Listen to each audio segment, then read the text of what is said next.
2025 भर्तियों का वर्ष आज ही सुनिश्चित करें अपना सिलेक्शन और डाउनलोड करें तैयारी कर लो ऐप।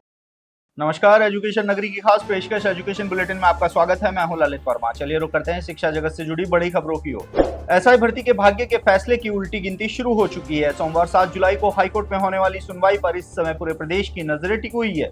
तो वहीं पिछले 2 महीने से ज्यादा समय से भर्ती को रद्द करने की मांग को लेकर शहीद स्मारक पर हनुमान बेनीवाल के नेतृत्व में चल रहे धरने के बाद ये मुद्दा अब नेशनल लेवल तक बन चुका है। 1 जुलाई को हुई सुनवाई में जहां सरकार की ओर से भर्ती को रद्द नहीं करने की बात कोर्ट को बताई जा चुकी है, तो वहीं 7 जुलाई को होने वाली सुनवाई में हाईकोर्ट इस भर्ती के भाग्य पर मोहर लगा सकता है। इसके साथ ही आपको बता दें कि हनुमान बेनीवाल का धरना भी 7 जुलाई तक लगातार जारी रहेगा। ऐसे में भर्ती रद्द नहीं होने पर हनुमान बेनीवाल ने दिल्ली कूच की भी चेतावनी दे रखी है। ऐसे में अब देखना होगा कि एसआई भर्ती मामले में हनुमान बेनीवाल का आगे क्या रुख रहता है। प्रदेश के युवा बेरोजगारों द्वारा सोशल मीडिया पर चलाए जा रहे ट्रेंड पर अब राजनीतिक घमासान छिड़ चुका है। बीते दिन सीएम भजनलाल शर्मा को लेकर राजस्थान में एक ट्रेंड चला और देखते ही देखते ये ट्रेंड इंडिया टॉप करने लगा। इसी बीच सीएम भजनलाल शर्मा के समर्थन में भी एक ट्रेंड चलाया गया, लेकिन इसका इतना असर नहीं देखने को मिला। लेकिन अब इस ट्रेंड के बाद बीजेपी जहां इस ट्रेंड को ओछी मानसिकता का परिचय करार दे रही है, तो वहीं विपक्ष भी इस मुद्दे को भुनाने में लगा हुआ है। भाजपा प्रदेश अध्यक्ष मदन राठौड़ ने कहा है कि ऐसा ट्रेंड चलाकर विपक्ष के लोग अपनी मानसिकता का परिचय दे रहे हैं।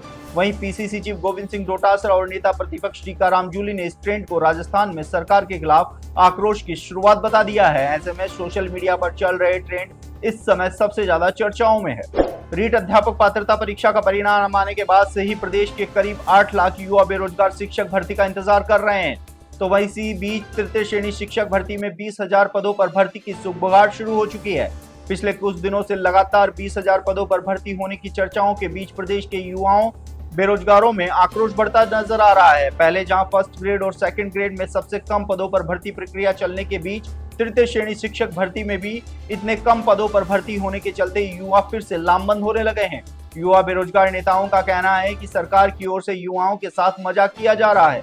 पहले जहां फर्स्ट ग्रेड और सेकंड ग्रेड में पिछले 15 साल में सबसे कम पदों पर भर्ती हुई, तो वहीं अब तृतीय श्रेणी शिक्षक में भी बहुत कम पदों पर भर्ती की तैयारी की जा रही है, जबकि प्रदेश की स्कूलों में बड़ी संख्या में तृतीय श्रेणी शिक्षकों के पद खाली पड़े हैं। इसलिए सरकार को फिर से इस पर विचार करना चाहिए। रीट लेवल 2 में रिवाइज परिणाम जारी होने के बाद से ही शैडो पोस्ट क्रिएट करने की मांग लगातार उठ रही थी, तो वहीं रिवाइज परिणाम के बाद बोर्ड की ओर से 1 गुना परिणाम जारी करने का भी काम शुरू कर दिया गया है। लेकिन अब तक शैडो पोस्ट क्रिएट नहीं होने से चयनित शिक्षकों में निराशा बढ़ती जा रही है।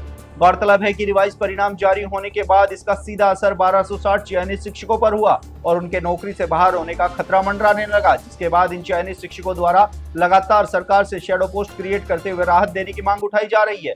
हालांकि बोर्ड अध्यक्ष मेजर जनरल आलोक राज भी शैडो पोस्ट को लेकर सरकार के संपर्क में थे और पिछले दिनों सरकार भी इस मुद्दे को लेकर सकारात्मक नजर आ रही थी। लेकिन अब शिक्षा विभाग भी शैडो पोस्ट को लेकर गंभीर नजर नहीं आ रहा है, जिसके बाद चयनित शिक्षकों की चिंता बढ़ रही है। बहुप्रतीक्षित सूचना सहायक भर्ती 2023 में आखिरकार नियुक्ति का रास्ता साफ हो गया है। हाईकोर्ट ने इस भर्ती पर लगे स्टे को हटाते हुए भर्ती का रास्ता साफ किया है, तो वहीं दूसरी ओर हाईकोर्ट ने विवादित प्रश्नोत्तर को लेकर नई कमेटी की मांग को भी खारिज कर दिया है। जस्टिस सुदेश बंसल की अदालत ने यह फैसला सुनाया।